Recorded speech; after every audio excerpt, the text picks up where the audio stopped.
Mailbag.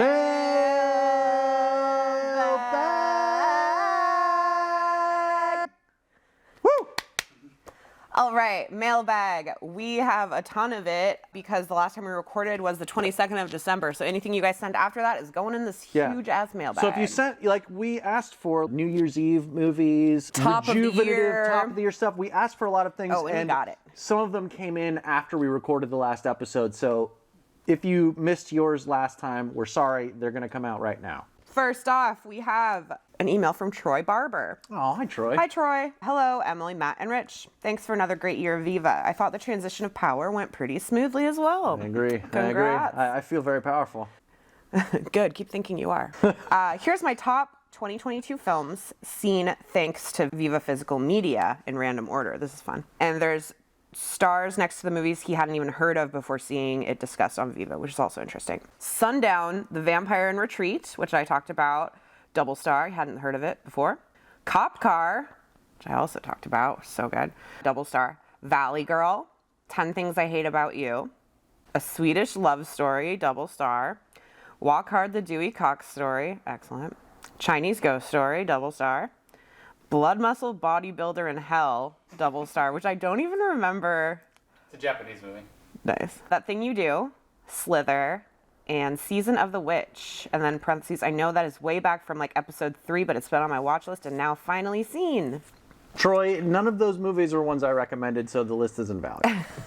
A few other great movies I saw for the first time this year, not Viva picks though, include Hit the Road, The Velocipastor, which honestly sounds great. Fish Story, shout out to your friends at Unstreamable.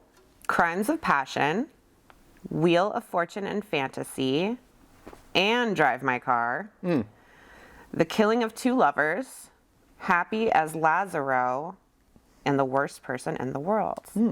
I like that a lot. I love that one. Happy 2023. Keep doing that thing you do. Troy in San Francisco. Thanks, Troy. Thanks, Troy. Those are great. Thanks for yet another wonderful piece of correspondence from Troy. Yes. And another one of our faves over here. We got a message from Corey Brewer. Hey, Viva gang.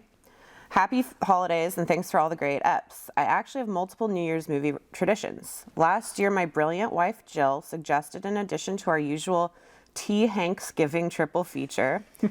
This year was The Post, The Man with One Red Shoe, and Turner and Hooch. We celebrate Keanu Year's Reeves, which led to a New Year's Eve triple feature of Matrix Revolutions, Matrix Resurrections, and Bill and Ted Face the Music. We haven't decided on this year's lineup. Well, I'm sure you did by now, but what would you watch? What would you watch for your Keanu Year's Reeves? Well, obviously there's stuff like Point Break. I mean, you can't really have a Keanu marathon without Point Break. Okay. I think he is over-hated in Bram Stoker's Dracula, but also I'll take any opportunity to watch Bram Stoker's Dracula.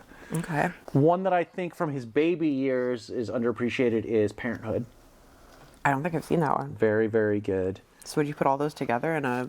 And then I might wrap it up with Matrix 4. Okay. Which I think is, again, a deeply underappreciated movie. I'm a big fan of all of the Matrix movies. I know that many folks don't enjoy the sequels. I enjoy the sequels. I think that the newest one that came out last year is really, really interesting and different and sort of a quintessential Wachowski, unexpected thing. Like really, really cool movie. that came out last year. Really cool. I don't even know if I've seen it. It's very good. My Keanu Year's Reeve lineup is, we're going to start off with Point Break. Break. And then we're going to kind of split it up with the first John Wick movie to give the vibes because it's approaching the new year. Absolutely. And then we're going to just get really weird and thoughtful and just kind of bizarre with Bill and Ted's Bogus Journey. Great film. And that will be my New Year's triple. I have a funny story about Bill and Ted's Bogus Journey. What is it? I don't know if I should tell it on the show. Damn, you guys. Then you know it's good. It's actually not that good. Well, I dated a girl in college who had recently broken up with two different guys. Bill and Ted. And when I was like flirting with her, I asked her if she was their excellent adventure or their bogus journey. No, that's great. New Year's Day viewing, usually consists of the bleakest shit European masters can offer. Usually a mix of Bergman, Fassbinder, Haneke, and Tarkovsky. Variety truly is the spice of life. Peace on earth, Corey. Very nice. For my Keanu, I would do Constantine, Chain Reaction. Oh, Constantine, yes! Oh, I love that Constantine, movie. Chain Reaction, and Man of Titan. Our next email... Sorry. I'm gonna leave. Our next email is by our friend Andre. Y'all asked for New Year's flicks, and I had to oblige. I'm gonna get the big one out of the way, something that is always in my back pocket, and that's Joe Dante's Gremlins 2. Try to sink the ball drop with the Gremlins singing New York, New York. Honestly, everyone should watch Gremlins 2 at least once a year. I wanna be a part of it. New York, New York, yes, sir. For less conventional titles, I like Arkush, I don't know, Get Crazy. What's Alan the Arkush. Arkush. Get Crazy. So glad it finally got released. Yes. Emmett Alston's Canon Films New Year's Evil. PTA's Phantom Thread. That movie, I think I like it a lot, but that movie is so complicated for me. The Irony of Fate, or Enjoy Your Bath. This is a tradition in many households across Russia. Watch the first half before the new year and the second half after the countdown, whatever beverage you choose to consume. Roger Spottiswood's Terror Train. W.S. Van Dyke's After That's the a rich Thin favorite, Terror Man. Train. Terror Train's pretty good. Norman J. Warren's Bloody New Year. Someone gets killed by celluloid. Rosemary's Baby. We all know who directed that one. Billy Wilder's Sunset Boulevard, and Jim Makachuk's Ghost Keeper. And if I'm feeling adventurous, John A. Rousseau's Midnight. Nothing like a backwoods family imprisoning you and your friends in chicken cages to ring in the new year. True enough. Viva Physical Media and fuck the free world, Andre. Wow. Our next one is, and you guys might think that I'm reading all of these and it's just not fair, but don't worry because Matt has a lot of reading to do coming up. I do. This one's from William Person. Hello, Viva people. As per your request suggestion in the last episode, here are my top 10 new to me films that I watched in 2022. Number 10, we're counting down. Number 10, Showgirls. Oh, yes. Number 9, Benedetta. Yes. You and I watched that together in the theater. We did. Number 8, Yeti, Giant of the 20th Century. Haven't seen it. That's a good one. Number 7, Society. That's a good one. Classic. 6, Brain Damage. Also great. Another classic. 5, The Void from 2016. That's a good one. It's okay. I remember that one. Number 4, Moon Age Daydream. I didn't catch that one. It's all right. Number 3, The House from 2022. I think it's Oh, original. yeah. I saw heard that. I heard good things about that one. Number 2, Everything Everywhere All at Once. Number 1, The Viewing. It's the Panos Cosmatos directed episode of Guillermo del Toro's Cabinet of Curiosity. He says that's his favorite of the year. Okay. Honorable mentions, Chatterbox, 1977. Hell yeah. House of the Laughing Windows, 1976. I think I've seen that one. And may I please give a kaiju-sized thank you to Emily, Matt, Kevin, Rich, and all of the people that make Viva happen. Leo for his amazing Bigfoot diligence. Shout out to Leo. Jamie for his awesome Giallo suggestions and insights. The entire Scarecrow crew for all of the joy you make possible. I hope you all have a wonderful new year, William. Thank you, William. That was very nice. That was lovely. All right, this message is from Nicole Lamb. Hello, Viva crew. Hello. My husband William and I were inspired by your last episode to look at our movie lists this year and pick the ones that made the most impact. Love inspiring people. Our rule is simple. Movies must be a first viewing to qualify.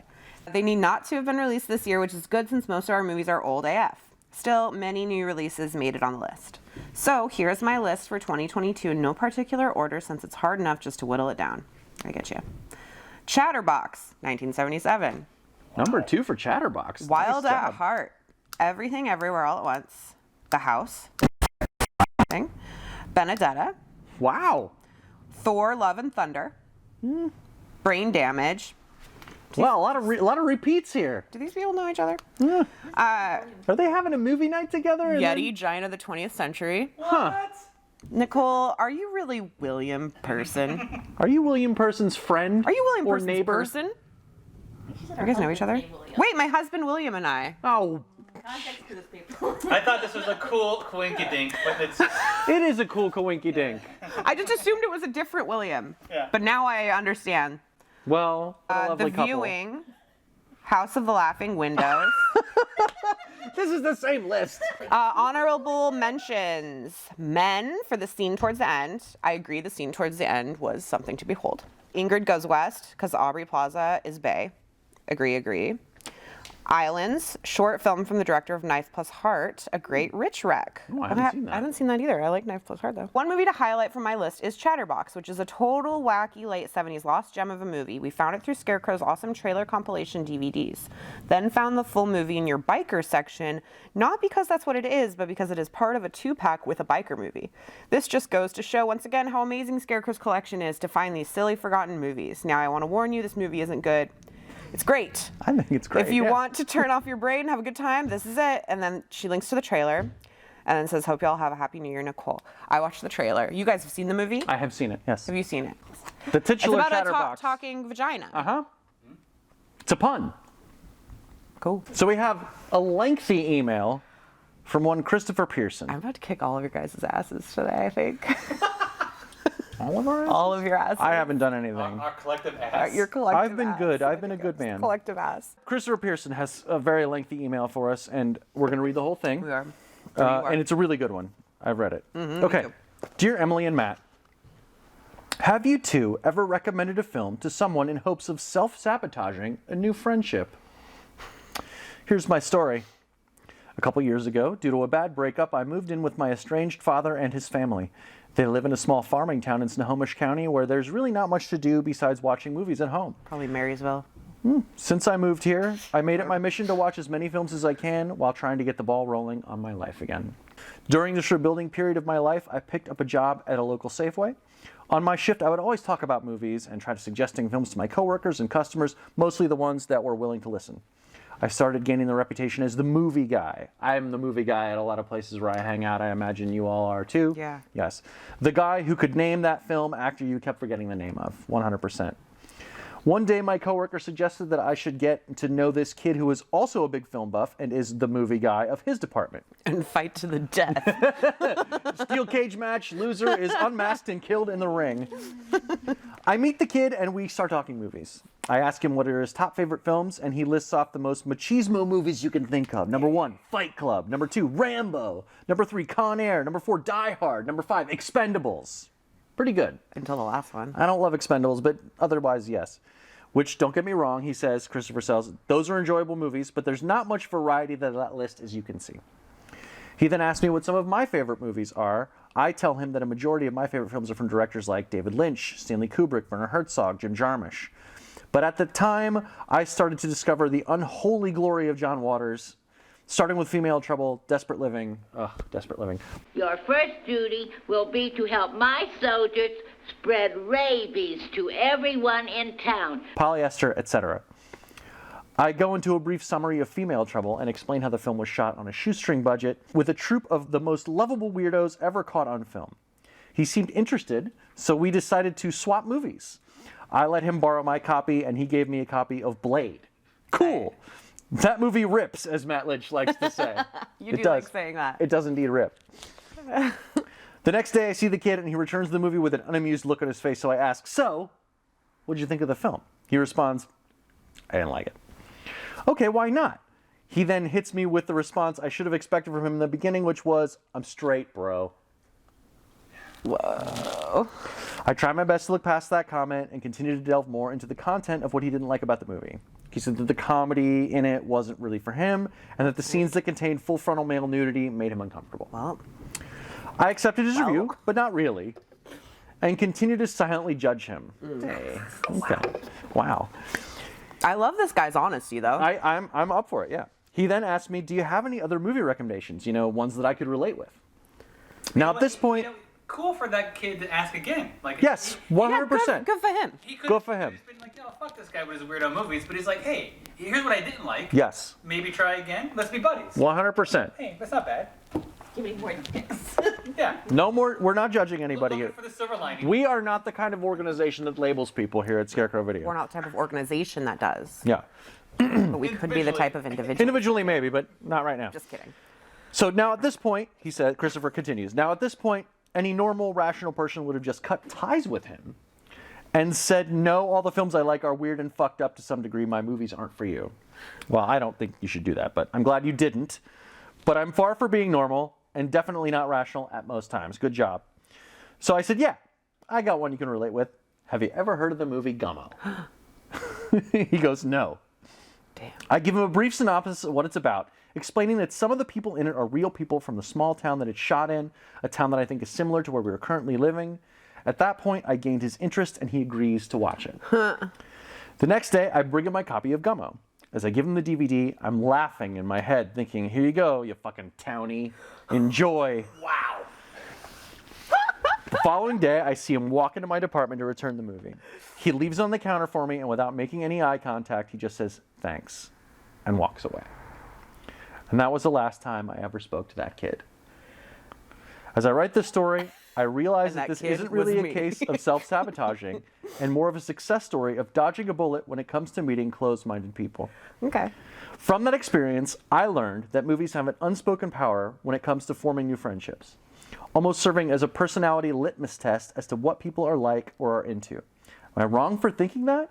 I try not to judge people's favorite movies because I understand that not everyone likes the same thing. People like all kinds of different movies for different reasons. I don't know. I'm trying my best not to come off as an elitist film snob over here. I guess the real takeaway is not judging someone solely by their movie choices, but judging them based off how they react to them. Mm-hmm. Emily, Matt, thanks for taking the time to read this, and I look forward to hearing more recommendations on the Viva show. From the Cinema Stan, he calls himself. P.S. Here's a list of the top 5 movies for me that I watched for the first time since moving to Smohomish, not ordered by ranking. Kajillionaire. Ooh, yeah. Phantom of the Paradise. Yeah. Touch of Evil. Yes. Midnight Cowboy. Yeah. Buffalo 66. Perfect. All very good films. You passed. You passed. Christopher, thank you for this amazing email and thank you for the wonderful story. I would tell you, personally, as someone who has worked at this particular place for almost 20 years, this is my 20th year this year. Oh, happy Yeah. 20th. Yeah, happy 20th. And who has worked in video stores and bookstores for most of my adult life and has spent most of that time also interacting with other people about their taste.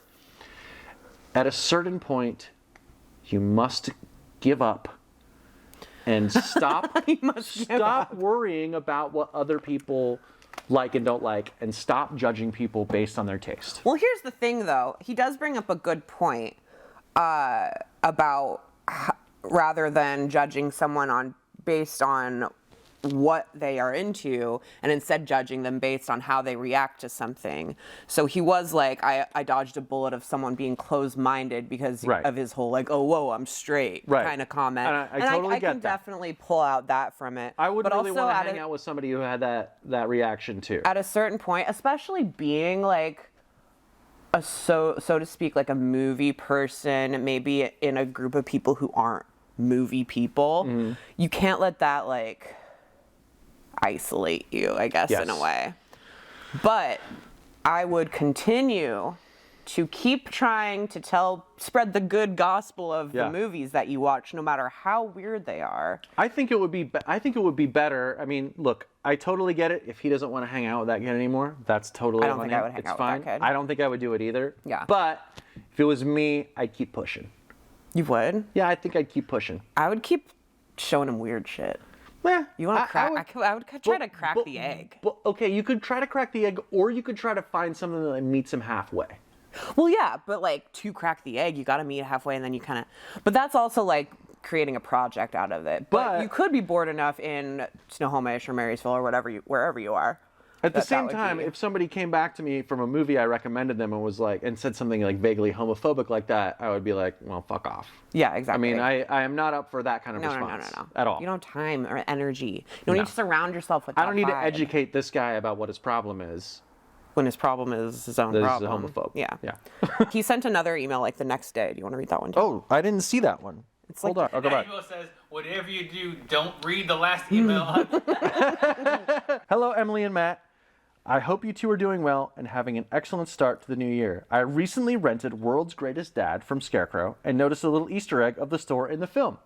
In the scene where Robin Williams is watching Night of the Living Dead with his neighbor and son's friend, you can see a Scarecrow movie guidebook sitting below the TV. That's cool. Do either of you have any info on it?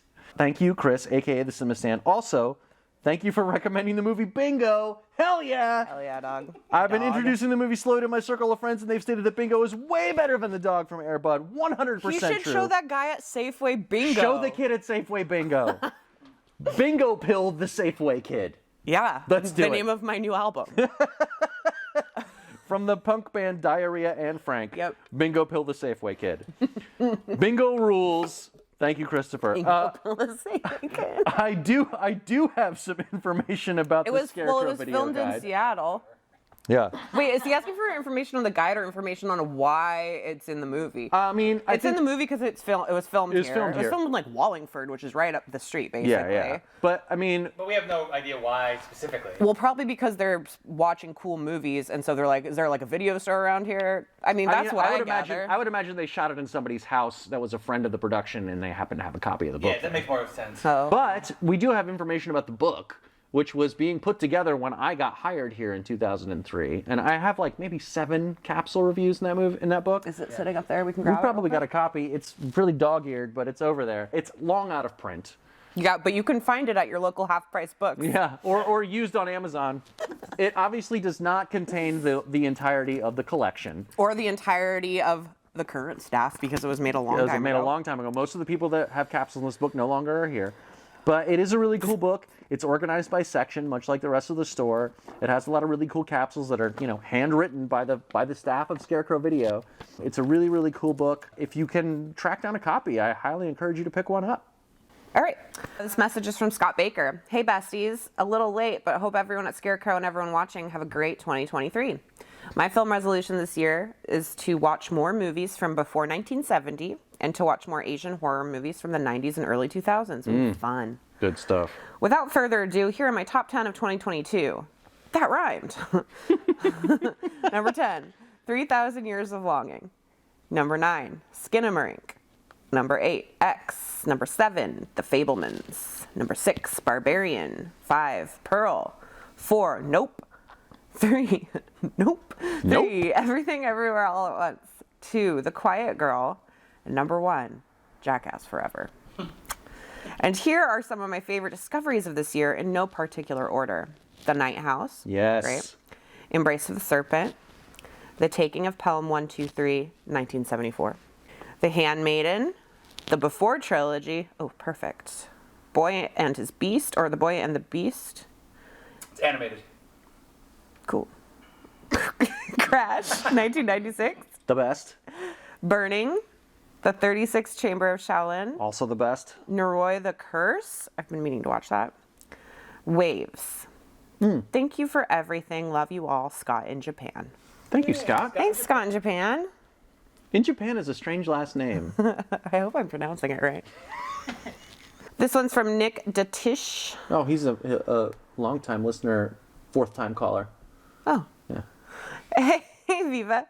Happy 2023. I wanted to share my favorite physical media discovery of last year. I recalled a strange title that used to play on IFC or HBO when I was a teenager called Unmade Beds, so I looked it up and found that it could only be purchased on DVD. I bought it and was really happy I did. It's a very funny, deeply strange documentary about dating life in NYC in the late 90s, when dating ad websites were just becoming a thing. Made decades before Tinder and Hinge, it's fascinating to watch 30, 40, 50-something city dwellers traverse a world of answering machine messages, catfished appearances, weird sexual financial propositions, and lots of hurt feelings and disappointments. It's got some really cool cinematography, fascinating interviewees, and a lot of delightful late 90s trip-hop lounge needle drops. I highly recommend. Nick. I looked this up, and I looked up the YouTube. There wasn't a trailer, but there was like a section from it, and it looks really interesting. But I did not look up if we have it or not. My favorite part of that email was watching Sandra's face while you were reading it. Just all the different faces she made reacting to what he was saying. It was like you ever know the movie Heat, where De Niro? Do I know? No, I'm not familiar. Like De Niro's driving through the tunnel at the end of the movie, and it's like, is he gonna stop and go kill Waingro? And then like all the emotions go over his face in the space of about 30 seconds. That was what Sandra was doing right there. I really want to see this documentary. And I will look up to see if we have it. I'm sure we do. I think we do. We probably do. Thanks for the recommendation. Thanks, Nick. And we have one last one that was a physical letter that we've misplaced. So I'm sorry. Dear Viva Physical Media, thank you for your suggestions for Maverick. I went Maverick the kitty. Yeah, I met her at Safeway. You met the kitty? No, I met the lady that owns the kitty. Oh, I didn't know that. Dear Viva Physical Media, you have really good. I like this girl's handwriting. Look at it. It's very beautiful. It's cool. Yeah. Suggestions for Maverick. I went out of town and then broke my ankle, so I haven't gotten around to renting those. But if you are reading this, I have returned to Scarecrow. My question today is inspired by many conversations I have had where the inevitable what movies do you like question pops up. I'll respond with thriller, suspense, and my letterbox top 4. Dr. Strangelove, Fargo, Gremlins, and Strange Days. This is all we have of the letter. So is the question then, what kind of movies do we like? Like, how would we respond to that question? I mean, if you wanted to ask me what kind of movies I like, it would be all of them. You would respond with that. Yeah, I mean, I just like anything. I mean, I'm not saying I like every movie. I just, there isn't a specific genre. I mean, I guess you're a big exploitation guy. You're a big action guy. Movies. Yes, yeah. That's true. But I mean, put anything in front of me and I'll sit down and check it out. Yes, I mean, pretty much same here. But I would probably be like, I love horror movies. Right. I also really, I love a good I love 40s, 50s movie. Like melodrama. I'm into, some noir. Kind of like that type of stuff. But like you said, I'll give it a shot. Yeah, I'll give it a shot, yeah. What about you, Rich? How would you describe... Honestly, I don't even know if this is the question she's asking. We might be fucking this up. And I'm sorry we lost the second part of your letter, if not. But this is how we're answering it. If someone were to ask you, what kind of movies do you like? How would you answer that question? I like a lot of things, but I also specifically like Czech New Wave films. And I like Japanese Yakuza films from the 70s. And 50s. Yeah, you'll watch the 175th Japanese Yakuza movie from 1972 that nobody cares about and probably isn't even that good, but you loved it. That's exactly right. Yeah. Just to mark it off the list. Yeah, 100%. That's like me and spaghetti westerns. It's this one was terrible, but I'm really glad I watched it. Right, exactly. Yeah. And that's how you find the good stuff, is because you'll find the weird shit once you get past all the already known good and bad ones. That's the dumpster diving ethos of delving through genre cinema. And that's what we can do here at Scarecrow because we have this giant collection, so we can do that. Yeah. We have the ability to. Absolutely. Yeah. I hope we answered your question. If not... I hope we answered everyone's questions. I hope we answered everyone's questions. And I loved all the recommendations and all the top film lists. Keep them coming. Viva@scarecrow.com. is how you can email us. 5030 Roosevelt Way, Northeast, Seattle, Washington, 98105. If you want to send us something hard copy, you want to send us some gifts, you want to send us some pictures, do what you want. Or you can tweet at us, I guess. Yeah. At Colonel Mortimer, at Physical Viva, at E. Soderback. Thank you guys so much. That Happy New Year. Another great, huge May.